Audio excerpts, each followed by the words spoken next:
Around the world, what's interesting is that there aren't nearly as many spend shifters in fast-growing markets where the consumer economy is simply starting to emerge. But we do start to see them in a lot of the markets where the crisis really hit in more developing places like Europe. Why was this happening? I mean, guys, this was basically our depression. 80% of Americans were born after World War II. This recession was remarkable for its inclusivity. New York Times reported that 50% of all Americans were hit somehow by unemployment, whether it was spousal unemployment, whether it was furloughs, whether it was wages. You put together the toxic effect of losing sort of 20% of your housing values, as every average American did, to the race for boomers to repair lost wealth. All these things have put together sort of a psyche where our behaviors changed and we awakened to some value shifts as well. Now, one of the things that we started to see in the data was people started to hold institutions more accountable. We found a 50% decline in trust in institutions over the last 5 years. What we also started to see is that our shifting emphasis on what we want companies to do for us. So some of the more external things that we used to look for in brands and companies began to shift to things that became more sort of essential.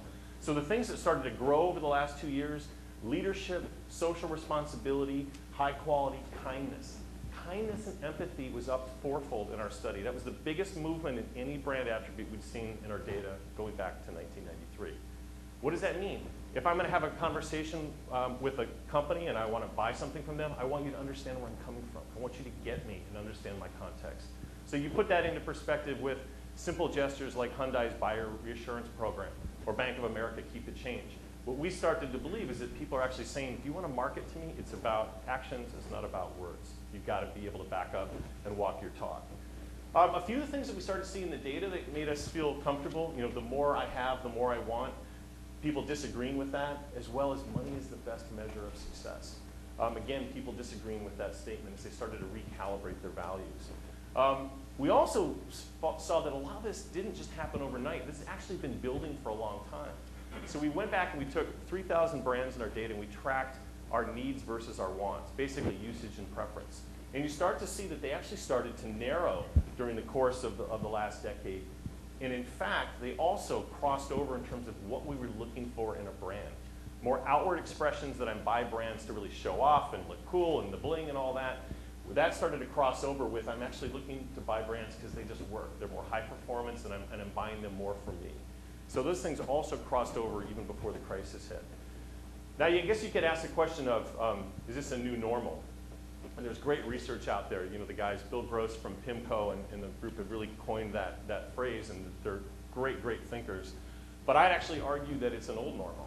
If you go back to historical savings in America, we always saved 10% of our income. This spike is in World War II. That's 1945. We were buying bonds and rivets, right?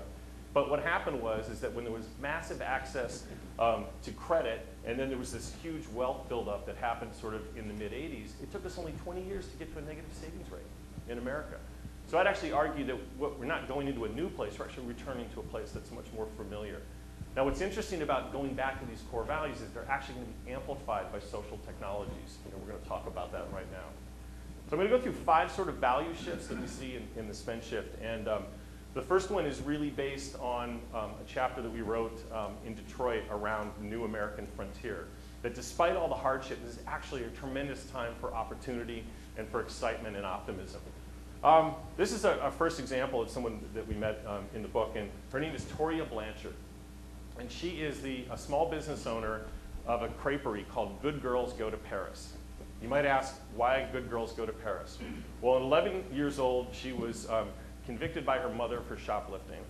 And her mother told her, only good girls go to Paris. She's a Francophile, and she loved France. So she eventually went to France, and she got an education, and she became a cook, and she created this creperie in downtown Detroit.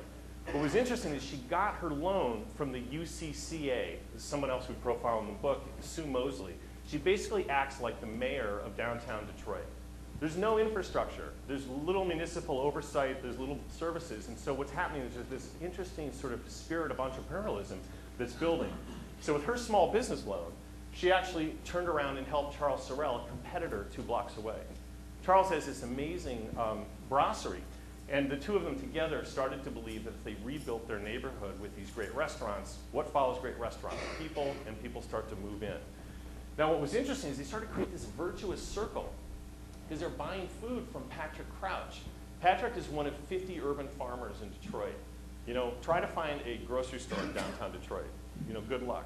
What these guys are doing, they're actually feeding, but they're also creating this sort of sustainable ecosystem between the restaurants and this supply chain. The other thing that both of these restaurant owners ask is that all their employees have to live in downtown Detroit. And so they're creating this whole circle of sort of support. We also spent some time with Paul Savage, and he's the CEO of Nextech. Do you remember Thomas Edison's original invention, direct current electricity? He's actually found a way to pioneer it and localize it. So what Paul Savage is doing is basically trying to bring back, as he calls it, organic energy that's made in Detroit. So we started to see all these really interesting entrepreneurs there. And it really supported some of the national data that we were seeing, that even though despite the crisis, you know, since the recession, nearly 50% of people and 60% of the spend shift actually felt they were more capable of starting their own business. Also, because of the social effects of everything that's happening today, there's greater opportunity for individual businesses to compete with large companies than there used to be before. So there was this growing confidence that even though we've been hit really hard, there still seemed to be tremendous opportunity. A couple of other examples that are out there that underlie this optimism and character. There's also this sort of theme around gestures and a return to kindness. This is paperless post. Does anybody use paperless post? You know, instead of just having an anonymous internet invitation that's convenient, go back to the manners and gestures of a formal invitation. Also, I went on to babycenter.com one night because I was bored, and I looked at the popularity of Sully as a baby name. And what was interesting is it's not the most popular baby name, but if you can see at the bottom, it's spiked up over the last year and a half. Now, Sully was the guy who was on the Miracle of the Hudson flight, right? And it kind of underscored to me and a lot of things that we saw when we traveled the country that people were actually asking people to be real, to focus on ethics, to have character and grace, and just be happy with the job that you do. There's also this sort of dismantling of ego and artifice. We talked to the founders of Fresh Jive in LA. It's a clothing company where basically there's no label. And he believes that if there's no label, then you'll just focus on the clothes and you won't get so caught up in the brand name. Also really hopeful was the commensurate rise of unemployment and volunteerism during the crisis, that people reached in to volunteer even though they were unemployed. There's also this movement away from suburban sprawl. We're going to get in and talk about that a little bit more in a minute, but you know, there's interesting companies like DePave that's in Portland ripping up all of this sort of suburban concrete and excess parking lots to create green space and bike lanes. And then sometimes you're just repurposing bad things for good. This is a seed bomb, gumball machine in San Francisco that distributes seeds instead of gum. So just, you know, there were random things that were in there around the stuff that we found, but we also then found this second trend. It was all around don't fence me in. And we anchored this value shift by spending time in Dallas, where this really emerged for us. The idea with don't fence me in is that the crisis really took away a lot of our esteem, and it took away our ability to have control. And so self-reliance becomes sort of a guiding operating principle in this time. With self-reliance comes resourcefulness and this trend to want to roll up our sleeves and do it ourselves. So perfect example of self-reliance is Leslie Halleck. Leslie Halleck is an upscale mother of two in East Dallas in this really nice suburban neighborhood, and she raises chickens. She has 7 chickens in her backyard, including one chicken named Phyllis, who she's holding because she said it looks like Phyllis Diller. Phyllis got away one day, as she told the story to us, and when the police came, because there was this random chicken running through this pricey neighborhood of Dallas, they uncovered that there were 12 other neighbors all raising chickens. What happened was the Dallas Morning News got a hold of the picture, hold of the story, and they created all this ruckus because there was no ordinance that they had to hastily then pass about raising chickens. And what she started to tell us was, I actually saw a business opportunity. So she created her own business called North Haven Gardens out of her house. Her very first day, she put up an ad, I think, on Craigslist about raising chickens. Her first meeting on a Saturday, 100 people showed up to her house, and cars overfilled through the neighborhood. I've talked and tried to do some research and looked at economists. I'm not an economist, but there's no economic sort of argument for raising chickens. But there's an emotional one, and that's what she really talked to us about, is that she felt burned, you know, and she wanted to have control over her destiny. Another really inspiring figure from our time traveling was Miriam Rodriguez. She leads the Dallas Public Library, and during the crisis, Americans rushed back into the libraries. Because first of all, that's where all the jobs are. The classified ads are all online. And if you didn't have a computer, you went to the library. What she did is she took a hold of an opportunity to actually create faith-based networking and job counseling and basically help guide people toward new careers and new ideas. She's a remarkable woman, and she was doing all this at the time when both her husband and her son were unemployed. And it was really interesting for us to kind of hear her talk about these stories and the fact that American libraries were supposed to be crushed by the internet 10 years ago. And in fact, today, 68% of Americans have a library card, the highest percentage ever in our history. So this retooling, this desire for knowledge and for sort of betterment really is amplified through the crisis. We also spent time in Manhattan with Phil Terone and Lee Moore-Freed. These guys are really interesting. They have a company called Adafruit Industries. And Phil is also the online editor for Make magazine. And it's all part of this gadgeteer culture where you can use Arduino software to create clock radios, blenders, guitar amplifiers, make it yourself. And they really started to talk to us. We started to get this shift about this unconsumer, which is why do I want to buy stuff when I could make it myself? And now, again, a little bit trendy, a little bit on the fringe, but what you're starting to see was people wanting to kind of be responsible for themselves and create things. And they told us some great stories at their online maker fairs. They started to see these young tech enthusiasts bonding with these retired engineers from NASA and Goddard getting this advice. And one of the theories that I kind of put forth in the conclusion of the book is that a lot of what we saw was this shared values experience amplified by technology, social media, and these ideas are actually eliminating generational differences and making them less distinct. We also spent time with Rob Kalin from Etsy. You know, Etsy is like, I think, a $400 million valued business on handcrafted goods. And one of the things that Rob told us was during the crisis, so many people were laid off that they actually turned to Etsy to make ends meet. And in the process, many of them became newly minted small business owners. They started creating knitting sweaters, you know, creating jewelry, and they found a new calling in the process.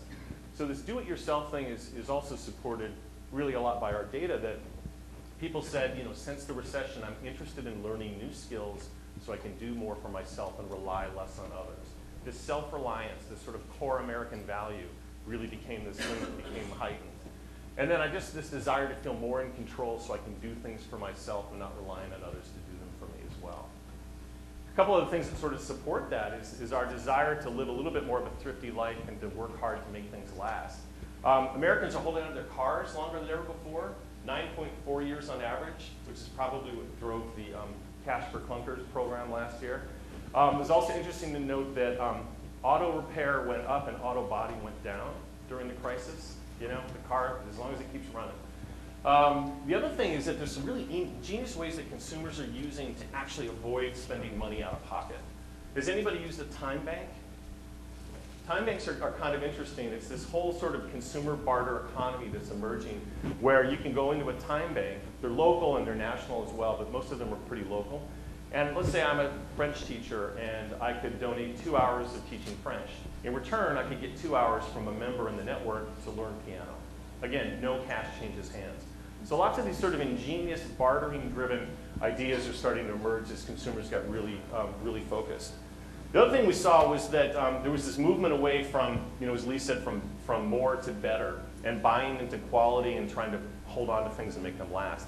This is a company called Howie's in the UK, and they make really nice clothes, but they're making sort of an interesting statement that they're all about hand-me-downs. If you can see inside the label, it's your name, and it says the date you owned it from and to. Very fancy way to do hand-me-downs. I don't remember my mom doing that for me.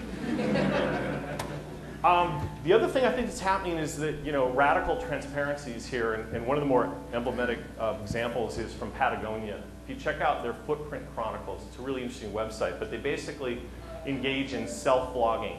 They basically allow virtual transparency of their supply chain. They allow you to go in and look at each garment, how it was made, what the carbon footprint is, what they could do better, and engage in kind of create a discussion.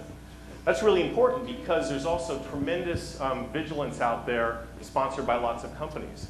You know, this is Square Trade, which is basically an online comparison of companies' warranties. So you can kind of shop and compare. And speaking of transparency, this is a conversation between me and my mom on Facebook. And I said, it's Saturday afternoon in Paris, and yes, there's a strike. My mom comes back and she says, there's always a strike in Paris. Quit whining. You could be in Indiana. BTW, I didn't see anyone reading your book at the pool in Mexico.